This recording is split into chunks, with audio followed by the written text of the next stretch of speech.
Hello, friends. Welcome to Story Behind Podcast. This is the show for people who love hearing a good story and who believe the world could use more positivity.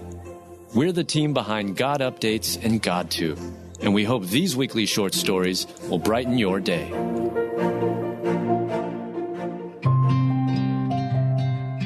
This brave 5-year-old saved her mother's life by calling 911. Written by Heather Riggleman, read by Giovanni Johnson. This brave 5-year-old saved her mother's life by calling 911. After an evening of family time that included dinner and fun conversations about Zoe Reddick's adventures at school that day, she and her mother had settled down to read a book and then pick out a movie to watch together when the unthinkable happened. Zoe's mother, Jessica, had passed out. She was unresponsive, but Zoe knew just what to do. Despite the fear gnawing at her, Zoe took 10 deep breaths to calm herself. She then called family members before calling 911. I was in my room and I was watching TV and my mom just fainted. Can you come hurry? I already called my papi and my grandma, Zoe said. She sounded so incredibly brave and calm on the phone as she told dispatch that her mommy had passed out.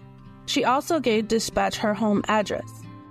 When Jessica became conscious, she was in shock that she was surrounded by paramedics. She didn't remember passing out. Everyone was surrounding me, and I'm like, what happened? She recalled. Jessica learned her daughter had called 911. I was totally blown away. The way she remained calm, the way she gave accurate information, her mom said. But then Zoe shared her secret of staying calm in such a stressful and terrifying situation. I took 10 deep breaths, she said, as she demonstrated what a deep breath would look like. Our children are little sponges, and they soak up everything they see and hear. Little Zoe is blessed to have a mom who taught her how to get help and remain calm. She became a hero through her actions, and it's such an incredible story. We hope this sweet girl lifted your spirits today. Psalm 121:2. My help comes from the Lord, the maker of heaven and earth.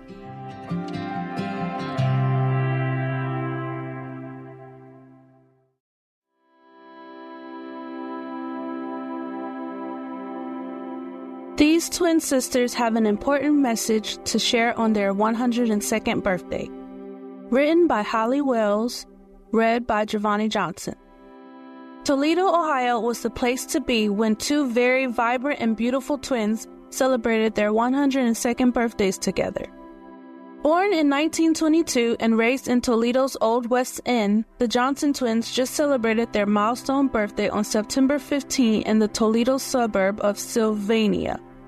Guests traveled from as far as Texas to commemorate the special day with twins Marilyn Wright and Madeline Casper. Madeline's son, Thomas Casper, shared with WTVG, "Twins at 102. I don't think that happens every day. We just thought we have to really celebrate this one big time." Marilyn and Madeline have always been close. Between the two of them, they have 13 children. And while they must have kept very busy growing and raising their large families, they've made time for each other. Madeline says they're like two peas in a pod. Even when they haven't lived in the same city, they've been on the same page thinking and doing like one another. Marilyn shared an example. I would get on the phone. I say, "Madeline, I just made a meatloaf. I wish you could be here." She says, "I made one too." On one occasion, the two unknowingly bought the same fabric to make curtains for their sons. Sisters bond over the most basic and magnificent things, and quite likely even more so when those sisters are twins. Momming, meatloaf, and a million other things that have connected these special ladies who continue to work together. Mrs. Wright and Mrs. Casper used to talk on the phone until Madeline couldn't hear. These days, according to Marilyn, she is Madeline's ears and Marilyn is her eyes. At 102, the centenarians are healthy and going strong. Marilyn's daughter, Julie Fox, told WTVG, "We feel very blessed to still have both of them with us, and they're both still in pretty good health too. Physical health, not only mental." So what do these incredible ladies say is the secret to longevity? Marilyn teased that a cocktail before dinner is a good practice before adding that it has much to do with heart. We have to tell people, be kind to your neighbor. Just show kindness, don't hate. The word hate should be out of the dictionary, said Marilyn. It sounds like the Toledo twins will be spreading joy and light until their last days, and those may be many days away. Listen, my son, to your father's instruction, and do not forsake your mother's teaching. Proverbs 1:8.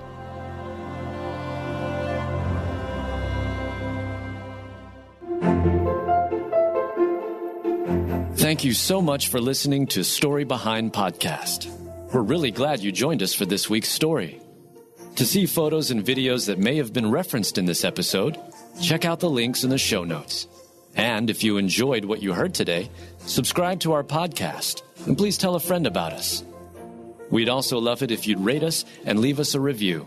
It really does help more people find us. Story Behind is a Salem Web Network production.